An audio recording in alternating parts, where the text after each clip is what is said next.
안녕하십니까. 2024년 3월 7일 목요일입니다. 코페스 정보 채널에서 오늘은 정찰위성 김정은 집무실 촬영, 북한도 남한 위성으로 용산 집무실 촬영, 이런 주제로 말씀을 드리기로 하겠습니다. 오늘 영상은 길게 하지 않을 겁니다. 왜냐하면 그냥 내용이 아주 충격적이라 언론에 보도됐던 내용만으로 이야기를 해드리도록 하겠습니다. 그래야 쉽게 믿기 때문에 그런 겁니다. 먼저 박정희 대통령 시절에 남북한의 정보 전력 차이는 남한이 1이면 북한이 400이었습니다. 그러니까 북한이 400배의 정보 전력이 강하다, 이런 건데, 이 의미는 남한이 북한의 간첩 1명을 심었을 때 북한은 남한의 간첩 400명을 심는다, 이런 의미입니다. 이게 전두환 시절에는 5000배로 늘었습니다. 그것은 바로 5.18 유공자들이 급격하게 늘어서 그런 겁니다. 지금은 몇만 단위가 아니라 몇백만 단위로 추측이 됩니다. 왜냐하면 이거를 지금은 발표하는 기관이 없기 때문에 그런 겁니다. 최근에 국방부가 외국 외신 기자들을 불러가지고 한국에 쏜 정찰위성이 평양의 김정일 집무실을 촬영했다, 이렇게 설명을 하고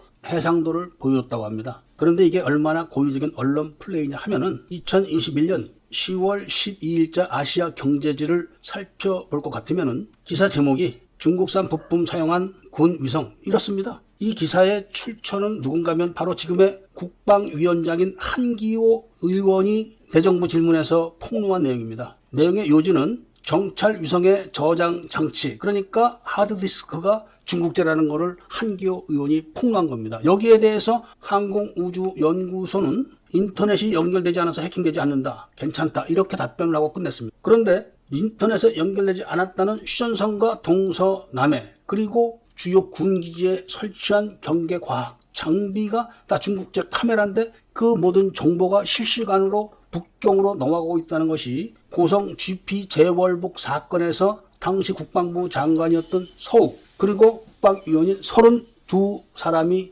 대화하는 가운데서 다 드러났습니다. 휴전선 카메라와 정찰 위성의 하드디스크가 무슨 상관이 있냐, 이렇게 반문하실 분들이 계시지만 정찰 위성을 통제하는 것이 통신위성입니다. 그런데 그 통신위성의 조절 단말기가 새로 띄운 아나시스 2호의 통신 조절기가 아니라 2012년 북한이 제밍을 했던 아나시스 1호의 통신위성 조절 단말기를 사용한다는 점입니다. 북한이 2012년도에 아나시스 1호를 제밍을 했다는 것은 아나시스 1호의 모든 정보를 알고 있기 때문에 제밍을 한 겁니다. 그런데 5천억을 더 주고서 띄운 통신위성을 왜 새로 단말기를 만들어서 사용하지 않고 과거에 북한이 해킹했던 그런 통신 조절 단말기를 사용할까요? 이것도 뉴스를 검색하면 다 나옵니다. 기억하실지는 모르겠지만 최영함이 3시간 40분 동안 통신이 두절된 적이 있었습니다. 함정은 30분만 통신이 두절돼도 격침 판정을 받는 주요 군 장비입니다. 그런데 해군은 이거를 합참까지 속였었습니다. 속인 내용이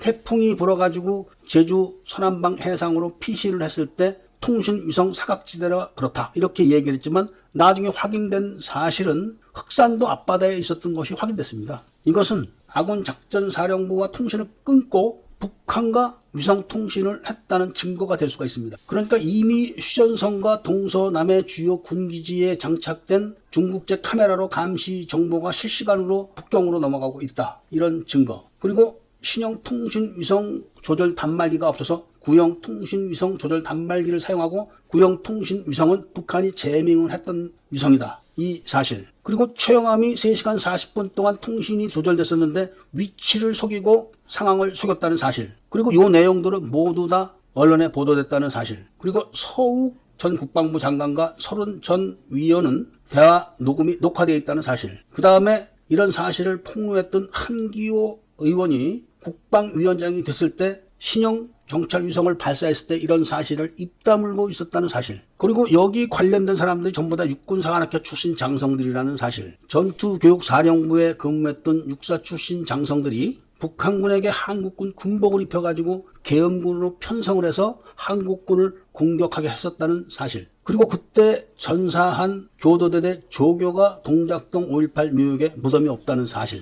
그리고 이런 모든 내용에 대해서 육사 출신 장교들은 단 한 명도 언급하지 않고 있다는 사실. 수백 가지의 대북 작전 사례를 다 거론할 필요도 없이 딱 이 사실만 오늘 말씀드리고 이야기를 마치도록 하겠습니다. 그리고 이런 내용을 보도했던 2023년 12월 15일 코리아 타임즈 기사를 볼 것 같으면 국가안보전략연구원 이야기가 나오는데 그 국가안보전략연구원은 서훈 전 국정원장, 박지원 전 국정원장들이 국가안보전략연구원의 연구원들을 무자격자로 취업을 시켰다가 지금 불구속 상태로 재판을 받고 있다는 사실. 그리고 국가안보전략연구원은 북한의 고위직들이 어제까지 북한에서 고위직으로 근무하다가 오늘 탈북해서 내일 바로 국정원에 있는 국가안보전략연구원에 고위직으로 근무를 한다는 사실. 그리고 국가안보전략연구원은 국가경영전략연구원과 달리 북한이 통제를 한다는 사실. 그리고 국내에 수많은 청주케 간첩 장성들이 현역으로 복무하고 있다는 사실. 마지막으로 작년 5월 달에 북한이 발사한 정찰 위성에서 국산 부품들이 나왔다는 사실. 오늘은